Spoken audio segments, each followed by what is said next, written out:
Dr. Jonathan Marsh. Last year, I put a video up on the internet called Help, I Forgot It Was Valentine's Day. And well, I'm not sure what you guys are doing with your time, however, none of you followed my advice. So, here we go, gotta do it again to remind you that it's Valentine's Day and that you have to get your special someone a gift so you don't ruin your lives. I don't know, it's like, at this point, I don't even know what the hell I'm doing with you people. You didn't listen last time, I don't know if you're gonna listen again, but whatever, let's roll with it. I even had a script prepared and, well, you f***ed it up. So, let's go. Well, it's that time of the year again. And, well, you go to the stores and you're gonna find a lot of products for Valentine's Day. Now, last year I told you about how you couldn't find flowers because you went too late. Well, this time you're smart because you actually did watch the video. So, you went and bought the flowers. One problem, you bought them too early. Well, that's not gonna work because now those flowers are dead. And your significant other doesn't exactly want dead flowers. So what do? You have to come and save face, or else you're gonna look horrible. And then next thing you know, you're gonna be single on Valentine's Day, which at this point you probably should. So you try to figure out how to save the situation. Well, as it turns out, they sell Lego bouquet sets. And now that's one way you can save face because it's Legos, everyone loves Legos, and your significant other might actually like building them. So you actually decide on buying it.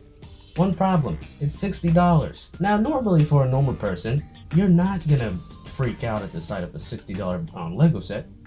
However, you already wasted your money to buy another Lego set, the Millennium Falcon, which costs a lot more.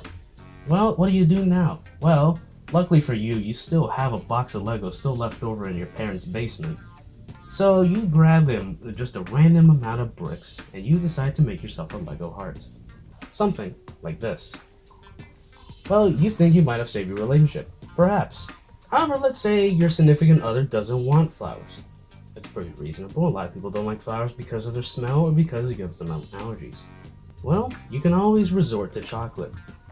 Let's say you bought the chocolate, but you accidentally ate the box because you're a fat that does not know how to have self-control.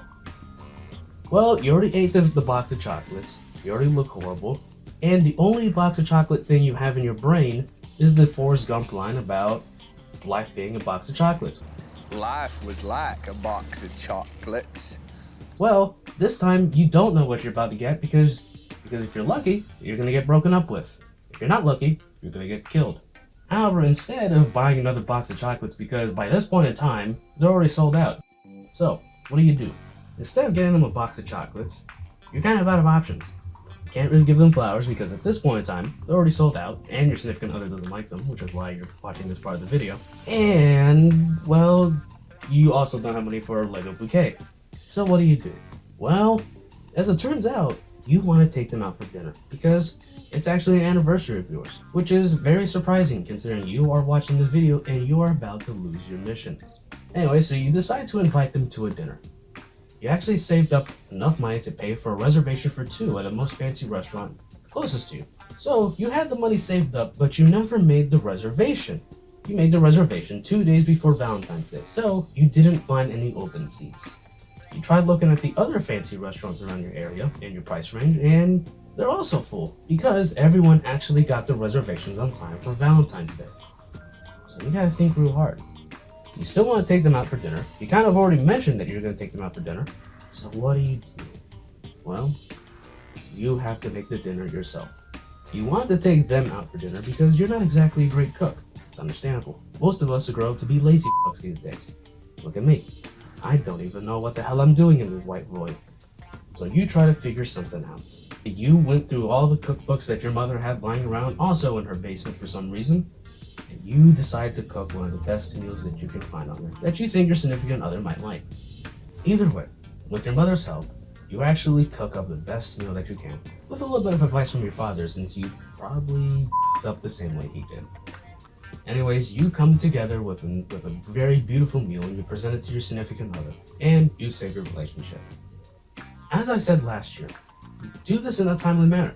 Try to do this more earlier in the day as quickly as possible. that doesn't interfere with your work or school. However, the more late into the day that you get, the chances of you being successful will diminish significantly.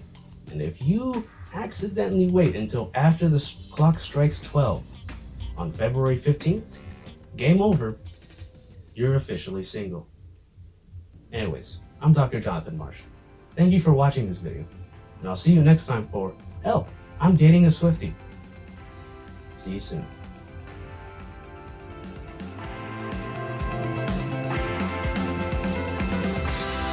How many more people is gonna forget that it's Valentine's Day?